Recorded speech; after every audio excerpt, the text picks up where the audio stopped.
اللہ پاک نے فرمایا کہ جب آسمانوں اور زمینوں کی تخلیق ہوئی اس وقت بھی اللہ پاک نے 12 مہینے مقرر کر عجیب نتیجہ ہے ساری دنیا 12 مہینے یہ آواز تخلیق سے 12 مہینے چل رہی ہے شمسی اوقات 12 ہے قمری اوقات 12 ہے 12 مہینے ہوتے ہیں جو انگریزی ہو مجید کا سال ہو اسلامی سال ہو کوئی اور دنیا کے کہیں بھی کوئی کیریکٹر ہے وہ 12 مہینوں پر ہوگی یعنی یہ بھی ہو سکتا تھا کہ کم و بیش کر دیے جاتے مثلا 10 دن کا مہینہ ہو جاتا تو 30 دن کے بھی 3 مہینے ہو جاتے اس طرح سال کئی مہینوں کا ہوتا لیکن یہ 12 مہینے سال کے 12 مہینے اللہ پاک نے مقرر فرمایا ہے اس لیے جو بھی صورت ہوگی یہ 12 مہینے اپنی جگہ پر برقرار رہے گی یہ اللہ پاک نے ایسا عجیب انتظام اصلاح کیا ہوا ہے کہ یہ عرب لوگ جو تھے یہ جو کہ لڑائیوں کے شوقین تھے اور لڑائی کے بغیر کا گزارے کی وقت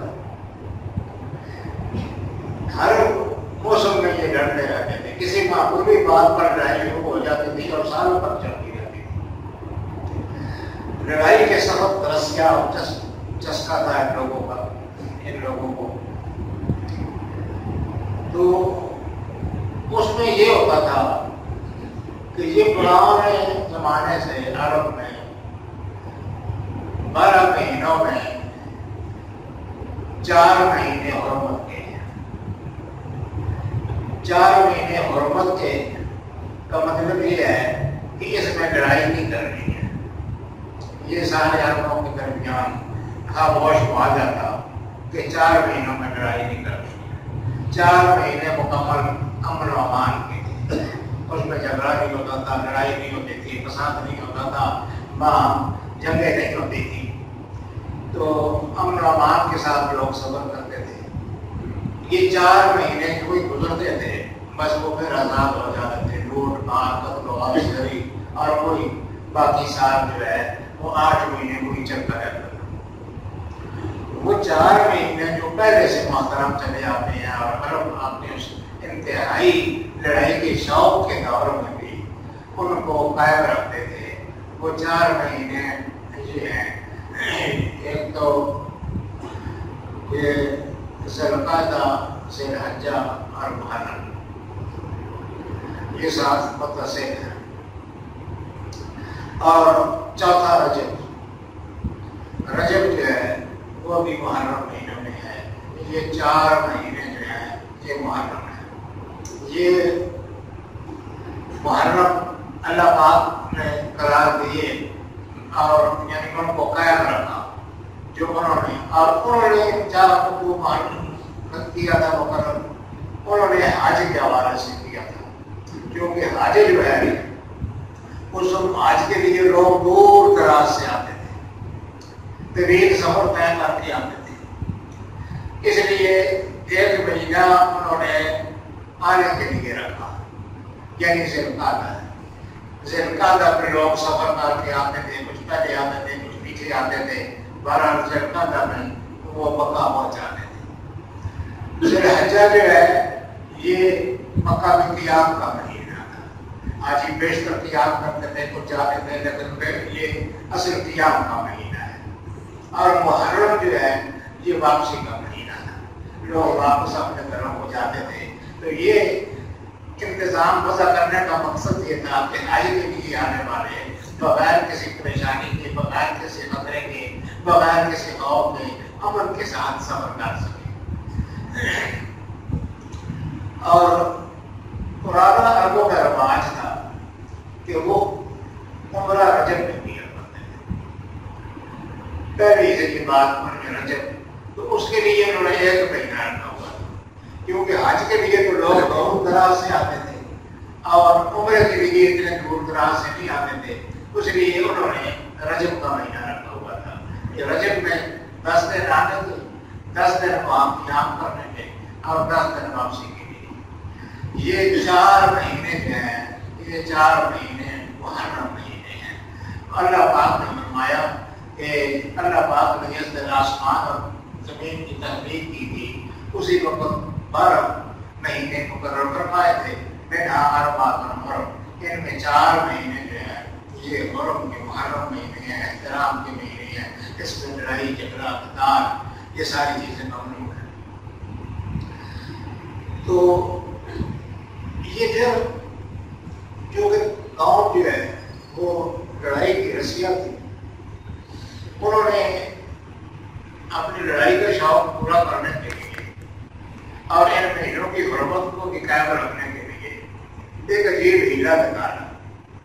ہیلا یہ نکالا کہ مثلا لڑائی ہو رہی ہے اور آگے جو ہے ذوالقعدہ آ گیا ہے، ذوالقعدہ محرم میں ہے، اس میں لڑائی حرام ہو جاتی تھی، جبکہ ادھر سفید آر پار کھڑی ہوتی تھی، ایک دوسرے کے ساتھ مازارائی کے لیے تیار ہوتی تھی۔ اس دوران ذوالقعدہ کا مہینہ داخل اگر ہونے لگے تو میٹنگ ہوتی تھی دونوں کی، تو وہ کہتے تھے کہ لڑائی ہے اور ذوالقعدہ کا مہینہ بھی آ گیا ہے، تو وہ کہتے تھے ذوالقعدہ کو 10 دن پیچھے کر لیتے، ذوالقعدہ کو 10 دن پیچھے کر لیتے تھے اور پھر اس کے پہلے دنوں میں لڑائی کرتے رہتے تھے، ذوالقعدہ 10 دن بعد شروع ہوتا۔ اس طرح ہوتے ہوتے یہ آگے کیا کبھی پیچھے کیا، وہ سارے مہینے گڑبڑ ہوتے ہیں۔ جو اللہ کے نزدیک مقرر کرتا نظام تھا وہ مہینے آگے پیچھے ہو گئے۔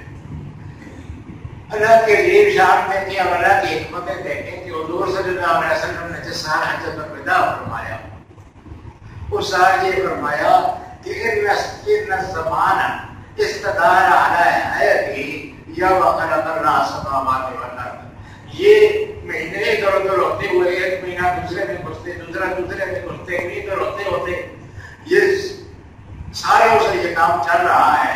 تو یہ مہینے بہت گڑبڑ ہو گئے تھے، لیکن وہ ہوتے ہوتے آج جو ہے وہ ہے کہ ہی 10ویں ذی الحجہ جو ہے یا 9 ذی الحجہ یہ بہر ہی اسی تاریخ کو آ رہی ہے جو اللہ پاک نے پہلے مقرر کیا تھا۔ تو یہ محرم مہینے ہیں، میں سے کہہ رہا تھا ان میں یہ ایک محرم بھی ہے، استقبال بھی محرم ہے، حرمت محرم محترم مسجد حرام یہ سارے مادے جو ہیں یہ حرمت احترام تعظیم وغیرہ کے لیے استعمال ہوتے ہیں۔ تو یہ محرم کا مہینہ چل رہا ہے، اس میں ایک بڑا مشہور غزوہ جس کو غزوہ خیبر کہا جاتا ہے وہ اسی میں وقوع پذیر ہوا تھا۔ ذی الحجہ کی آخری تاریخوں میں حضور صلی اللہ علیہ وسلم روانہ ہوئے تھے اور اکثر روایات کے مطابق 7 محرم کو یہ غزوہ خیبر پیش آیا تھا۔ یہ حضور صلی اللہ علیہ وسلم کے ان غزوات میں سے ہے جن میں اللہ پاک نے آپ کو غیر معمولی کامیابی نصیب فرمائی۔ ساری غزووں میں نمایاں کامیابی ہوئی سوائے چند کے، لیکن اس میں مالی فائدہ بھی بہت حاصل ہوا۔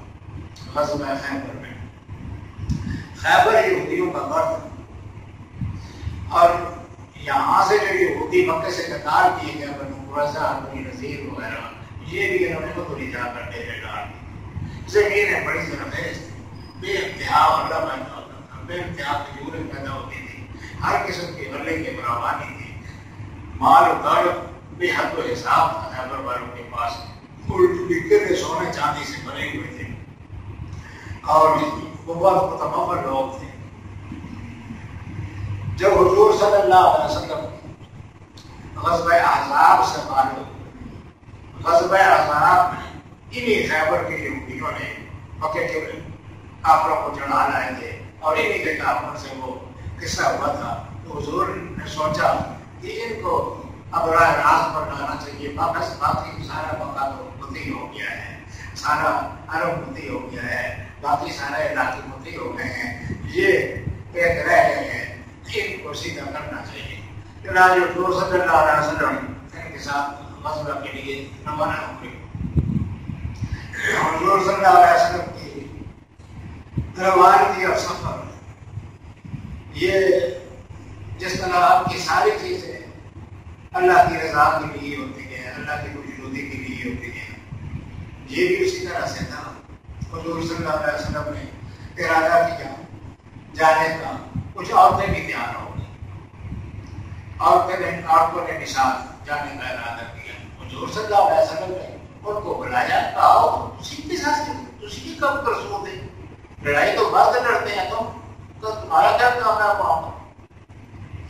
انہوں نے کہا یا رسول اللہ ہم چڑھتے کام کے کچھ مزدوری کر دیں گے، کسی کے کپڑے ہٹ گئے اس کو کپڑے سیکھ دیں گے، اگر بیمار ہو گیا کوئی تو اس کی مرہم پٹی کر دیں گے، اور ان کے لیے کھانے پکائیں گے، ان کے گھریلو لیے لڑائیاں کریں گے، اور ہم ان کے لیے گھر میں انتظام کریں گے۔ یا رسول اللہ آپ اس لیے جانا چاہتے ہیں؟ حضور نے فرمایا ہاں ٹھیک ہے، اس طرح سے جاؤ تو پھر ٹھیک ہے۔ ہمارا عورتیں کے ساتھ بہت سی عورتیں بھی چلے گی ساتھ جانے کے لیے۔ راستے میں عربوں میں ایک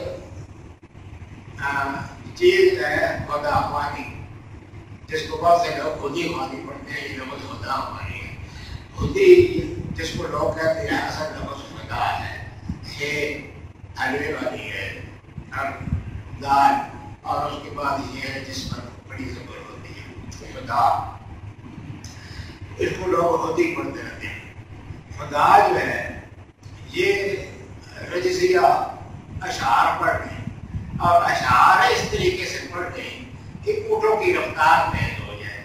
اونٹ جو ہے یہ جیل جانور ہے، یہ شعر پسند کرتا ہے، گانا پسند کرتا ہے۔ گانا اگر گایا جائے تو اونٹ خوش ہو جاتا ہے، اونٹ چلنے لگتا ہے، تھکا ہوا اونٹ جو ہے وہ اپنی تھکاوٹ چھوڑ دیتا ہے، وہ اچھل کر روانہ ہو جاتا ہے۔ یہ جیل مزاج ہے اونٹ کا، کوئی اس کی اندر خوش آوازی کی کا ذوق ہے، یا خوش آوازی کو یہ سمجھتا ہے، پتہ نہیں کیا اللہ پاک نے اس کے اندر یہ چیز ڈالی ہے۔ اب بھی سہارا جو سفر کرتے ہیں تو یہ ساتھ خدا پانی بھی کرتے رہتے ہیں۔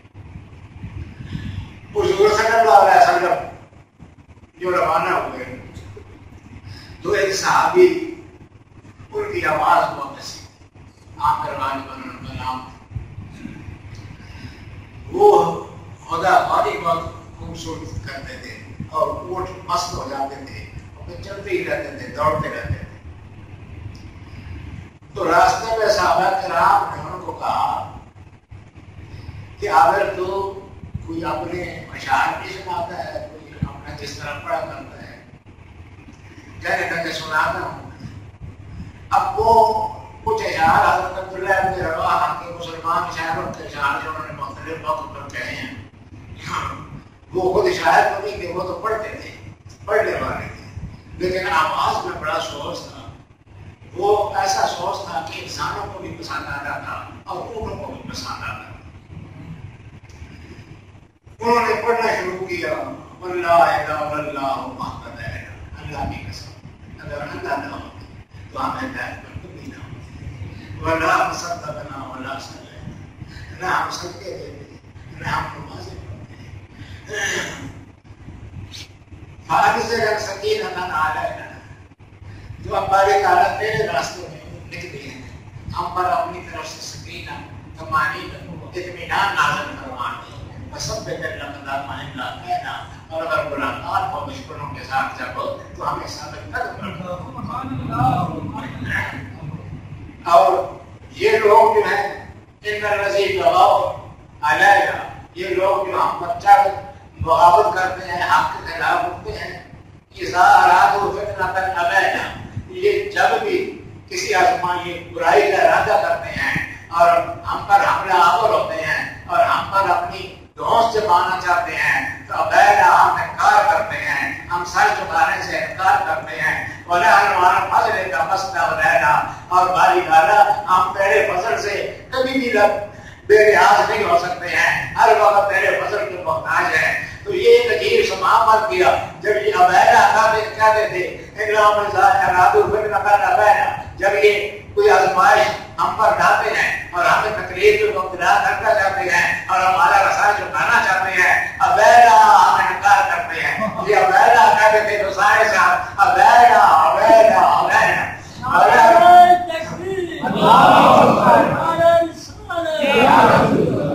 مدان اور فضل کا مستقبل اور باری تعالیٰ ہم تیرے فضل سے کسی وقت بھی مستقبل ہوتے ہیں. اسی طرح مستقبل جو کہتے ہیں تب بھی یہ جوڑ بچہ کرتا مستقبل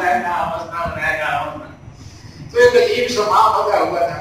حضور صلی اللہ علیہ وسلم بھی بہت محسوس ہو رہے تھے, بہت لطف اندوز ہو رہے تھے, آواز سن رہے تھے. پتا نہیں تھا آپ کو کہ کون کر رہا ہے. جب وہ فارغ ہوئے اپنے سراج سے یا اپنی صدا سے تو حضور نے فرمایا بنا حضرت یہ کون تھا بھی خوبصورت آواز پر پڑھنے والا یہ کون ہے؟ بتایا گیا یہ کہ فلانا ہے حاضر ہے. فرمایا اچھا یرحم اللہ اللہ سبحانہ اپنی رحمت کے نام. اچھا یہ عجیب بات ہے کہ صحابہ کرام کے نزدیک جنگ کے موقع پر یہ دعا سب سے بڑی دعا تھی کہ حضور صلی اللہ علیہ وسلم جنگ کے موقع پر اگر کسی کو یہ کہتے ہیں کہ اللہ تجھ پر رحمت نازل فرمائے تو اس کا مطلب یہ ہوتا تھا کہ وہ شخص شہید ہو جائے. شہادت کی عزت سے ہم لینا تو وہ تو شہادت کے لیے کتنا اپنے والے لوگ تھے. شہادت کا مطلب وہ مقصود مومن نہ مارے غنیمت نہ کشور کو شہادت کے لیے تو وہ مرتے تھے. جو ہی پتا چلا کہ حضور صلی اللہ علیہ وسلم نے اس کو یرحم اللہ کی دعا دی ہے تو پہلے تو حضرت عمر نے عرض کی کہ یا رسول اللہ اس کی شہادت تو پکی ہو گئی.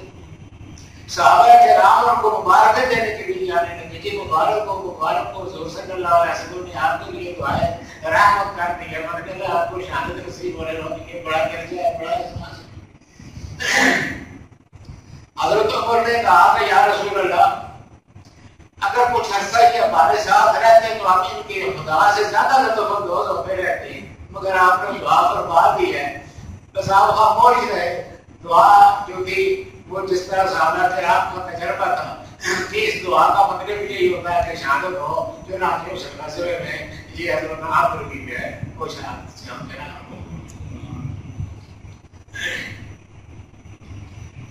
سفر اسی طرح چل رہا تھا.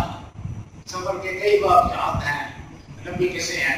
ہم بہرحال سفر کرتے کرتے یہ آخر خیبر کے قریب پہنچ گئے. خیبر کے قریب پہنچ گئے تو خیبر کے وہ قلعے نظر آنے لگے, خیبر کی آبادی نظر آنے لگی. تو حضور صلی اللہ علیہ وسلم نے دعا فرمائی. حضور صلی اللہ علیہ وسلم ہر وقت اللہ کی بارگاہ میں دست پر دعا رہتے تھے, اللہ سے مانگتے رہتے تھے, اللہ سے طلب کرتے رہتے تھے. حضور صلی اللہ علیہ وسلم نے دعا فرمائی. کیا خوبصورت دعائیں ہیں حضور صلی اللہ علیہ وسلم کی. اللہم رب السماوات وما اللہم رب السماوات وما ظللنا. اے آسمانوں کے رب, سارے آسمانوں کے رب, وما ظللنا اور جتنی چیزوں پر آسمان سایہ کرتے ہیں ساری چیزیں کائنات کی اس میں شامل ہیں, آسمان بھی اور اس کے نیچے جو کچھ ہے. اللہ رب السماوات آئے آسمانوں کے رب وما ظللنا اور تمام چیزوں کے رب جن پر آسمان سایہ دیے. ورب الارضین وما اقللنا اور زمینوں کے رب اور تمام ان چیزوں کے جن کو زمین نے اٹھایا ہوا ہے. انسان ہے, پرندے ہیں, چرندے ہیں, درخت ہیں, پہاڑ ہیں, جتنے چیزیں زمین پر ہیں جس چیز کو زمین میں اٹھایا ہوا ہے ان ساری چیزوں کا بھی کوئی نہیں. ورب الشیاطین وما اضللنا اور شیطانوں کے بھی رب اور ان کے بھی رب جن کو شیطان گمراہ کرتے ہیں. بے شک وہ گمراہ ہو جاتے ہیں, بے شک شیطان ان کو گمراہ کرتے ہیں, لیکن رب تو رب تو یہی ہے شیطان ہو کہ وہ جن کو شیطان نے گمراہ کیا سب کا رب تو ہی ہے.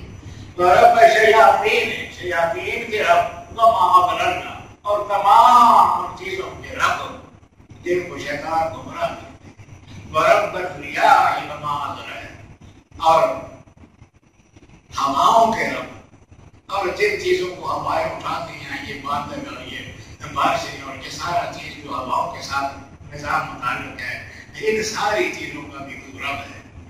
تو اے ساری چیزوں کے رب، ہم تم سے سوال کرتے ہیں فَإِنَّا نَسْأَلُكَ خَيْرَ هَٰذِهِ الدُّنْيَا، یہ جو سامنے شہر نظر آ رہا ہے، اس شہر کی اچھائیاں تم سے مانگتے ہیں، وَخَيْرَ مَا فِيهِ، اور اس کے اندر جو اچھائیاں ہیں وہ بھی تم سے مانگتے ہیں، اور وَنَعُوذُ بِكَ مِن شَرِّهَا، اور اس کی برائیوں سے تیری پناہ مانگتے ہیں، وَمِن شَرِّ مَا فِيهَا، اور اس کے اندر جو برائیاں ہیں ان سے بھی تیری پناہ مانگتے ہیں۔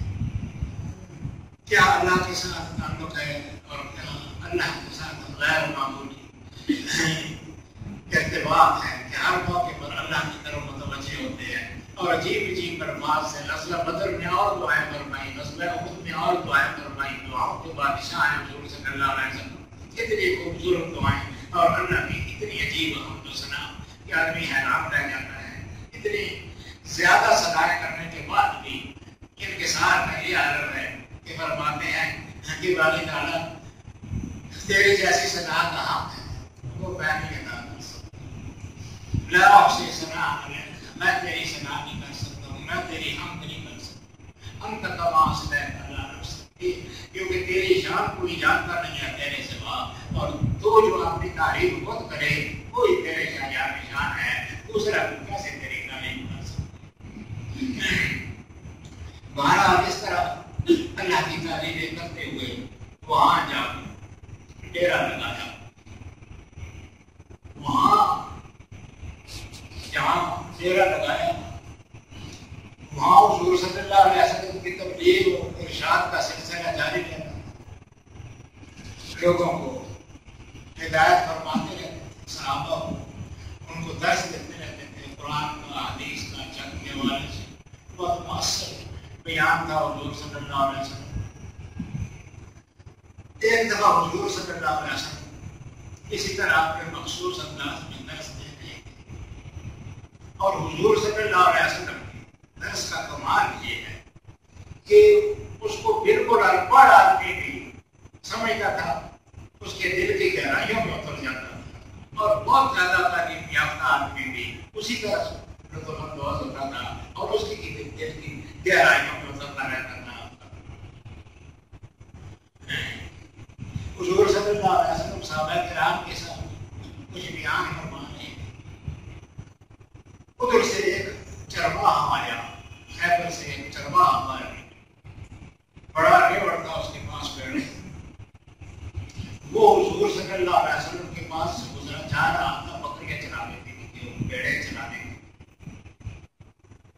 حضور صلی اللہ علیہ وسلم کے پاس سے گزرا تو کانوں میں حضور کی آواز پڑی، کچھ جملے پڑے تو اچھے لگے، تو بکریوں کو دوری چھوڑا تو حضور صلی اللہ علیہ وسلم کی خدمت میں آ کے بیٹھ گیا، آپ کا بیان سننا تھا۔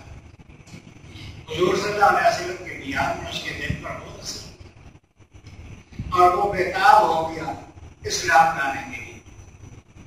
کہا یا رسول اللہ میں اسلام لانا چاہتا ہوں، مجھے کیا کرنا ہو؟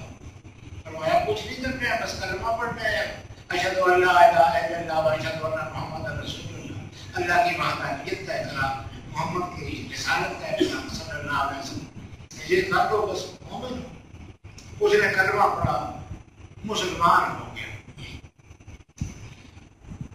اب مسلمان ہوا تو کہا یا رسول اللہ میں چرواہا ہوں، یہ میرے ساتھ پاس جو بھیڑیں ہیں بکریاں ہیں یہ خیبر والوں کی، اور میں یہ کام اجرت پر کرتا ہوں، کرائے پر کرتا ہوں، یعنی فی بکری یا فی بھیڑ پیسے دیتا ہوں۔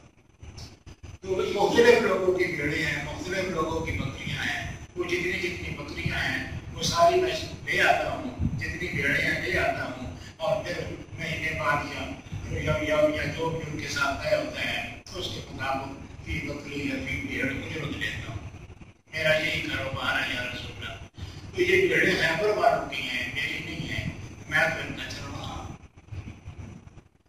اب یہ دشمنی کا معاملہ تھا، سامنے دشمن تھا، اس کی بھیڑیں تھیں۔ حضور چاہتے تو کہہ سکتے تھے کہ یہ مال غنیمت ہے، یہ مسلمانوں کے ہاتھ میں آ گیا ہے، وہ مسلمان ہو گیا ہے، اب اس کو واپس کرنے کی ضرورت ہی کوئی نہیں ہے۔ لیکن حضور صلی اللہ علیہ وسلم نے فرمایا کہ نہیں، یہ تو مالکوں کے واپس کرنی چاہیے، مالکوں کو ملنی چاہیے۔ وہ لڑائی میں قبضہ ہو ہے کہ نہ کمال ہے، ایک آدمی ان کو چلانے کے لیے لایا ہے اور اس کو یہاں رکھ لینا اور اس کی چیزوں پر قبضہ کر لینا، یہ درست نہیں ہے۔ اس لیے ان کو واپس ملے۔ اس نے کہا یا رسول اللہ میں واپس گیا ان کو لے کر آتا، تو وہ تو مجھے مار ڈالیں گے ان کو جب پتہ چلے گا کہ میں اسلام لا چکا۔ فرمایا اچھا اس طرح کر، ہاتھ میں بکریوں کی کھوٹی لے اور باہر ان کے منہ پر اور ان کو کہہ دے جاؤ سب کی سب اپنے اپنے گھروں اور اپنے اپنے فوٹو پر جا کر کھڑی ہو جاؤ، ان کو یہ حکم دے یہ کھوٹی چلی جائے۔ چنانچہ انہوں نے اسی طرح کی ایک مٹھی بھری ریت کی اور پھینکی ان بکریوں کی طرف، ان بھیڑوں کی طرف، اور کہا جاؤ اپنے اپنے گھروں کو، سیدھی اپنے گھروں کو چلی جاؤ اور میں اب کبھی واپس نہیں آنے والا ہوں، بس تب جا کے اپنے اپنے فوٹو پر کھڑی ہو جاؤ۔ تاریخ میں آتا ہے کہ وہ بھیڑ بکریاں اس طرح دوڑ پڑی جس طرح پیچھے سے کوئی ان کو ہکا رہا ہے۔ وہ ایک دم دوڑتی دوڑتی بہت تیزی کے ساتھ کے لیکن دروازے سے اندر داخل ہوئی اور اپنے اپنے فوٹو پر جا کر کھڑی۔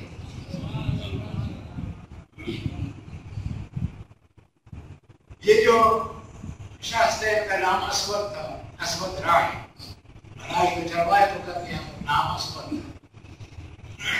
معلوم نہیں اسود نام تھا یا رنگ ان کا بہت کالا تھا اس لیے اسود کہتے تھے، جو بھی وجہ ہو، لیکن بہرحال اسود کے ساتھ مشہور۔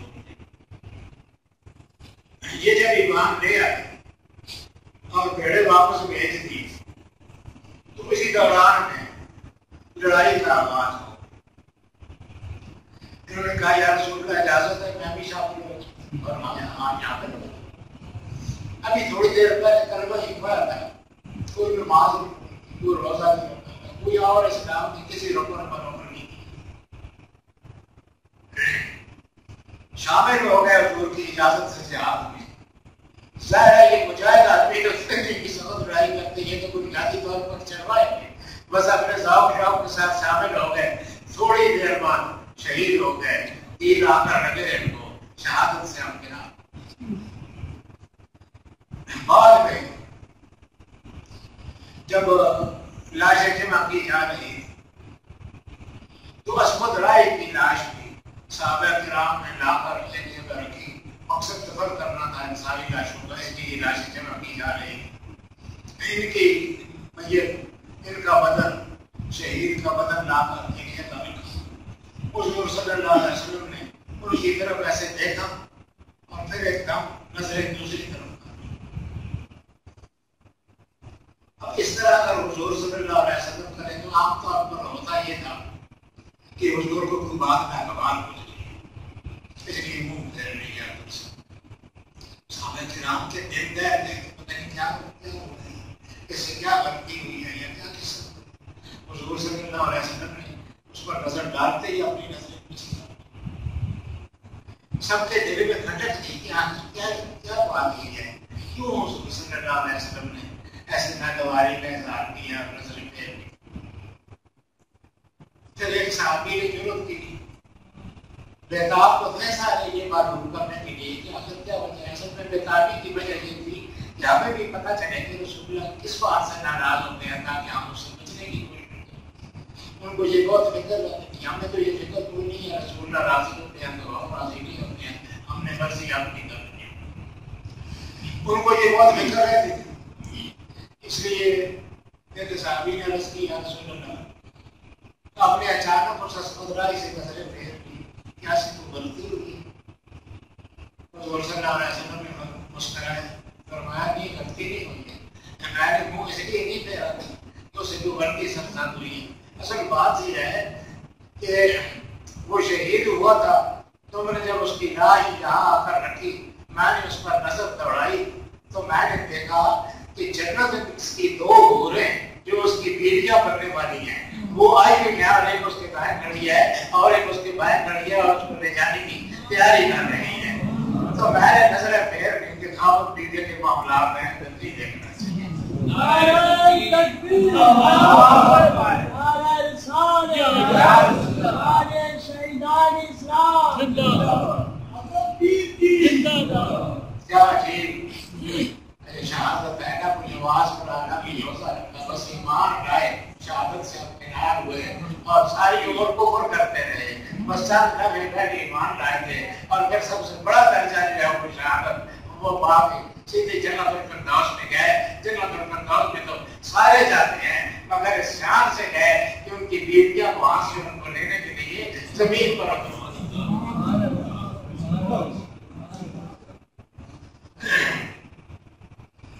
تو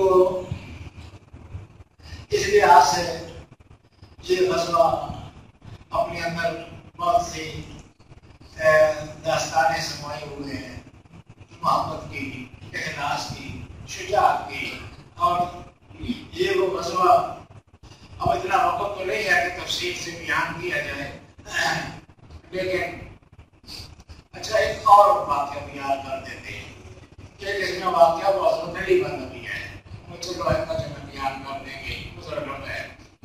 ایک اور واقعہ مختصر، وہ جنگ کے بعد کا واقعہ ہے۔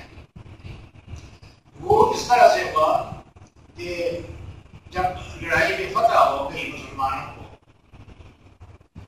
تو اس میں ایک بڑا بہادر مارا گیا۔ اس بہادر کی ایک بہن تھی یا اس کی بھتیجی تھی، اس نے حضور صلی اللہ علیہ وسلم سے انتقام لینے کی چاہا۔ اس کو یہ پتا تھا کہ حضور صلی اللہ علیہ وسلم کو دستی کا گوشت پسند ہے، دستی یعنی بکری کی اگلی ٹانگیں جو ہیں یہ پسند ہے۔ کتنی نفاست ہے حضور صلی اللہ علیہ وسلم کی طبیعت میں، وسیم نے لکھا ہے کہ اگلی ٹانگیں پسند کرنے کی وجہ کیا ہے؟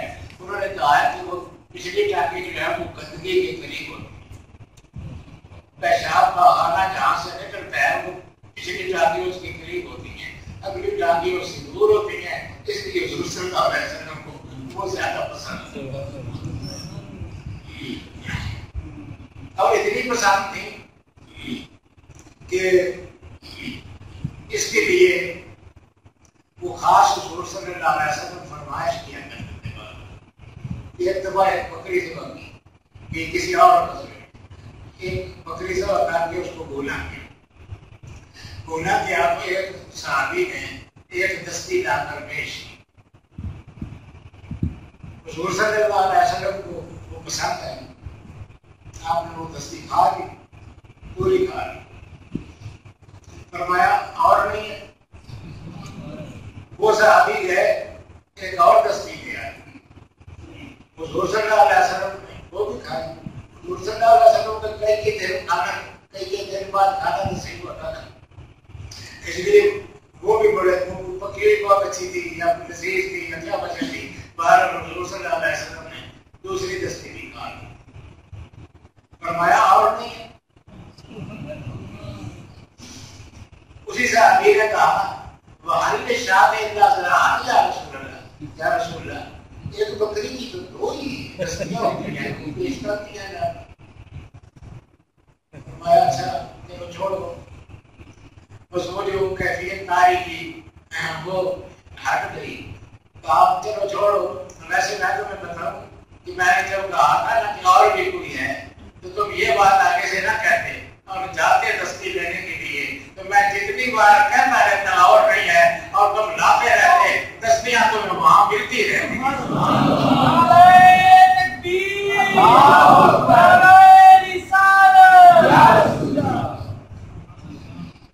دوبارہ دستی پسند تھی حضور صلی اللہ علیہ وسلم کو، گوشت ویسے بھی پسند تھا، گوشت حضور صلی اللہ علیہ وسلم پسند فرماتے تھے، پر بھوک لگا تھی۔ یہ الگ بات ہے کہ کئی دنوں بعد کسی موقع پر ملتا تھا، عام تو ہے کہ ضرور کھا لی یا دودھ پی لیا، یا پانی پی لیا اور کچھ نمازی طرح گزارا تھا. یہ ہم جیسے بیٹھوں کے لیے حضور نے ایک سنت جاری کی ہے کہ پیچھے کا دکھاڑے کا شوق ہی ہو گئی تو یہ سنت بھی نہیں ہو گئی تو دستیاں آ جاتی یہ سنت بھی تو نہیں چاہیے ہوگی سارے بروس آ جاتے دو دستیاں آ جاتی یہ سنت بھی کوئی نہ کوئی لگنی چاہیے. تو بارہ رسول صلی اللہ علیہ وسلم اور اللہ کو درود السلام نازل فرمائے جنہوں نے سب کے مزاج کو ملحوظ رکھا اور ہر قسم کی سنتیں جاری فرمائی. زندگی میں ایک آدمی بار کر دیا آپ نے کام اس میں سلوک کا پہلے تو ہو ہی گیا. اگر سے آپ کی ساری زندگی اتحاد درجے کی مسکینانہ ہے تو اس عورت نے اس ظالم عورت نے اس کو پتا تھا کہ ظلم کو دستی پسند ہے اس لیے ایک بکری ذبح کی اور اس کی دستی میں زہر میں ڈال دیا اور قاتل کے ساتھ زہر میں ڈال دیا. بکری لا کے پیش کی گئی حضور صلی اللہ علیہ وسلم کے ساتھ. حضور صلی اللہ علیہ وسلم نے حسب معمول دستی کھانے سے آغاز کیا اور صحابہ کرام کے ساتھ سب نے کھانا شروع کیا. حضور صلی اللہ علیہ وسلم نے کچھ گوشت کا ٹکڑا کھا کر منہ میں رکھا باقی صحابہ کرام نے بھی رکھا.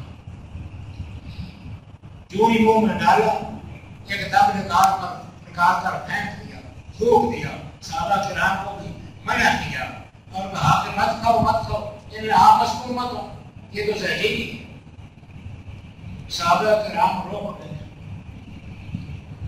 ایک صحابی حضرت بشر تھے وہ ان کو ٹکڑا ان کے حلق سے اتر گیا. زہر بہت شدید قسم کا تھا. اس زہر نے اثر کیا اور وہ حضرت بشر شہید ہو گئے اسی زہر کی وجہ سے. حضور صلی اللہ علیہ وسلم نے نکال دیا. بعد میں اس عورت کو بلایا تھا زینب نام تھا اسے کہا کہ تو نے زہر ملایا تھا اس میں جی ملایا. آپ کیوں ملایا؟ کہا اس لیے ملایا تھا کہ اگر آپ اللہ کے سچے نبی ہیں تو آپ کو یہ زہر اثر نہیں کرے گا اور اگر آپ سچے نبی نہیں ہیں تو آپ پر اثر انداز ہو جائے گا. آپ پر کوئی اثر نہیں کیا ہے زہر نے. اس لیے مجھے یقین ہو گیا ہے کہ آپ اللہ کے رسول ہیں. وہ حضور صلی اللہ علیہ وسلم نے کہا کہ تو نے بہت غلط حرکت کی ہے بہت غلط کام کیا ہے. اس نے کوئی خاص آگے سے بات نہ کی کوئی جواب نہ دیا. حضور صلی اللہ علیہ وسلم نے تھوڑی دیر غور کیا کہ بھئی اس کو کوئی سزا دینی چاہیے یہ سزا نہیں دینی چاہیے. پھر فاقا آنا اس کو معاف کر دیا اس پر کوئی مواخذہ نہیں کیا. اور وہ عورت جو ہے وہ یہ آپ کا حسن سلوک دے کر یہ آپ کا حسن سلوک دے کر اس کے بعد وہ کلمہ پڑھ کر مسلمان ہو گئی. لیکن یہ زہر جو حضور صلی اللہ علیہ وسلم نے منہ میں رکھا تھا کچھ اثر لوہار کے ساتھ اندر چلا گیا تھا. وہ اتنا شدید زہر تھا. حضور صلی اللہ علیہ وسلم فرماتے ہیں کہ میں نے جب سے خیبر کا وہ گوشت منہ میں رکھا ہے میں محسوس کرتا ہوں میری انتڑیاں جو ہیں اندر سے کٹ رہی ہیں. کہتے ہیں کہ حضور صلی اللہ علیہ وسلم کا وصال بھی اسی کی اثر سے ہوا. اس لیے حضور صلی اللہ علیہ وسلم شہید بھی ہیں یعنی دشمن کے ہاتھ سے دے دیا گیا ہے زہر. اسی سے حضور صلی اللہ علیہ وسلم کا کافی عرصے بعد وفات ہوئی لیکن اثر اس کا وہی تھا. اسی اثر کی بنا پر شہید ہوئے تھے. اس لیے شہادت کا مرتبہ بھی اس بہانے سے اللہ پاک نے آپ کو نصیب. تو خیبر کے بارے میں کچھ اور باتیں انشاءاللہ